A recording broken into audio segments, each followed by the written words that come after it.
Il était une fois une petite fille qui, un soir, avant de s'endormir, demanda à son papa. « S'il te plaît, papa, raconte-moi une histoire. » Hélas, mon enfant, les contes sont tous mélangés. Plus personne ne peut raconter l'histoire à son enfant. « S'il te plaît, mon papa si fort, rétablis les contes, reconstruis les rêves, rassemble les personnages. » Mais tu sais bien que cela est impossible. Rien ne sera jamais plus comme avant. Alors ça veut dire que le monde sera toujours triste, insensible, sans fantaisie? J'en ai peur, ma fille.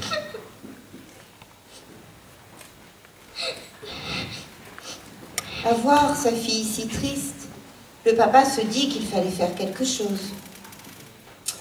Il réfléchit intensément et, soudain, il y a bien un aïeul qui pourrait l'aider. Il y a très très longtemps, c'était un magicien extraordinaire, si extraordinaire qu'il était le plus grand, le meilleur de tous les magiciens, le chef, le grand dirigeant du monde des contes et légendes. Il a d'ailleurs un nom révélateur, Merlin l'Enchanteur. Depuis la nuit des temps, il avait gouverné le monde du fantastique et de la magie, châtiant les récalcitrants par quelques formules magiques redoutables, faisant régner la paix et l'harmonie par de délicates arabesques de sa baguette magique. Seulement, voilà, vers l'âge de 850 ans à peu près, Merlin l'Enchanteur a rencontré une très jolie fée. Amoureux, il a délaissé tout ce petit monde magique des contes et légendes dont il avait la charge. Alors, petit à petit, sans guide, sans chef, les contes et légendes se sont mélangés, puis dilués en une sorte de magma sans couleur définie, chaque histoire se retrouvant sans queue ni tête.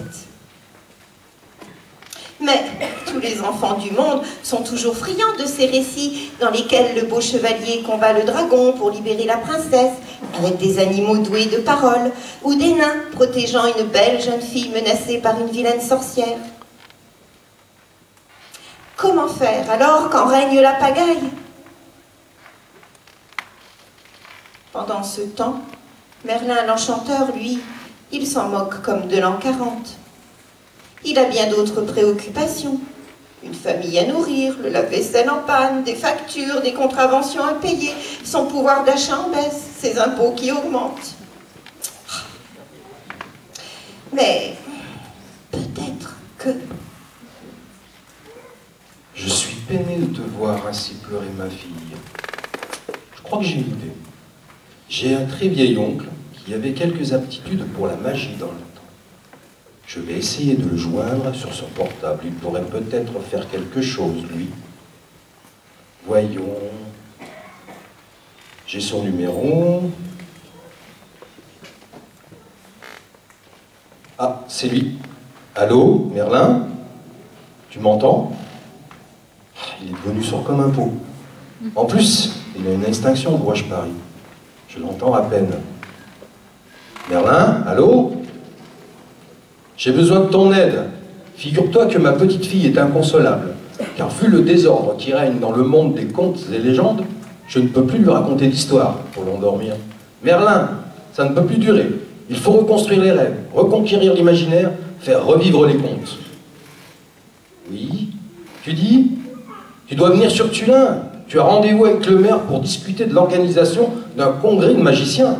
Mais c'est fantastique. Écoute, si tu peux faire un saut chez moi, en passant rapporte, et qu'on remette de l'ordre dans le monde du fantastique. Ce serait bien. Oui? Tu ne peux pas parler à cause de ton extinction de voix. C'est pas grave.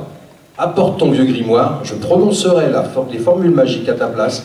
Tu n'auras plus qu'à jouer de la baguette. Tu es déjà ici? Génial! Oh, tonton! Bonjour, mon tonton!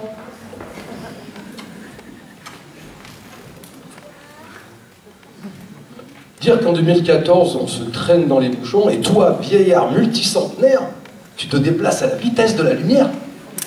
Fantastique, fantastique. Pour commencer, il faut rassembler une armée de personnages appartenant à ces récits disparus.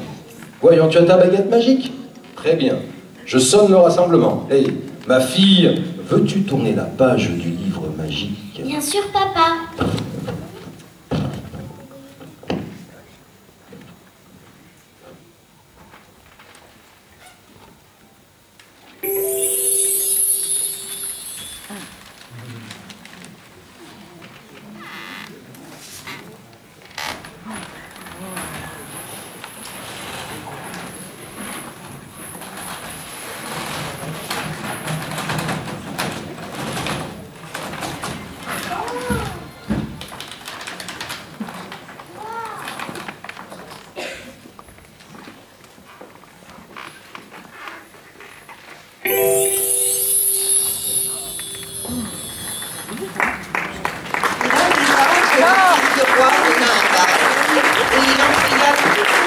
de qualité.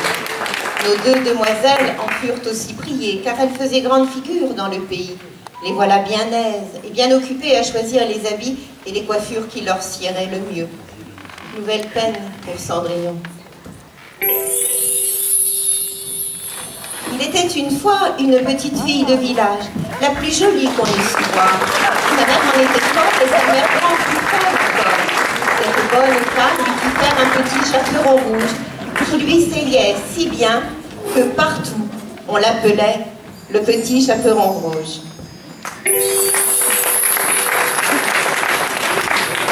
Le rêve s'achevait ainsi, mais à son réveil, Pinocchio ouvrit de grands yeux, car figurez-vous qu'en se réveillant, Pinocchio découvrit, émerveillé, qu'il n'était plus une marionnette en bois, qu'il ressemblait enfin à un enfant comme un autre.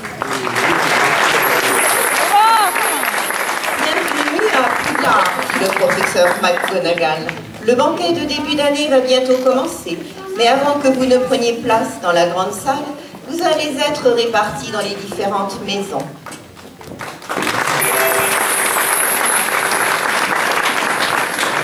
À peine la belle eut-elle prononcé ces paroles qu'elle vit le château brillant de lumière, les feux d'artifice, la musique, tout lui annonçait une fête.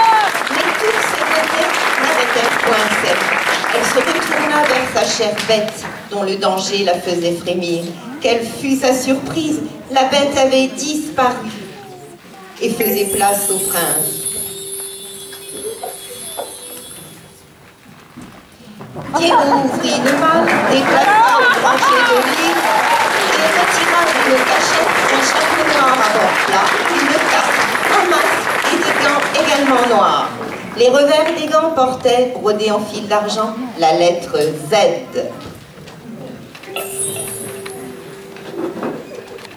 Tout était petit dans cette maison en miniature, mais si propre et si charmant que c'est impossible de le dire.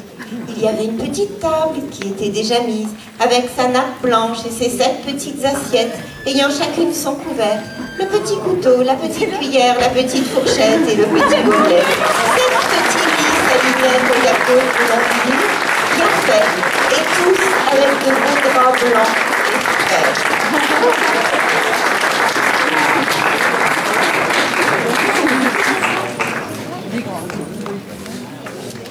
La famille Darling vivait à Londres dans une petite rue tranquille. Outre papa et maman Darling, il y avait Wendy, Michel et Jean.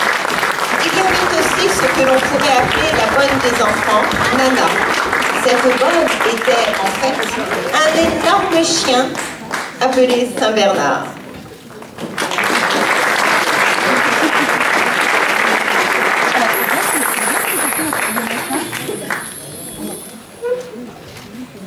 À ces mots, le chapelier ouvrit de grands yeux, mais il se contenta de dire « Pourquoi une pie ressemble-t-elle à un pupitre ?»« Bon, nous allons nous amuser, pensa Annie. Que c'est bien drôle qu'ils se mettent à demander des délits. Je crois pouvoir deviner cela, ajouta-t-elle.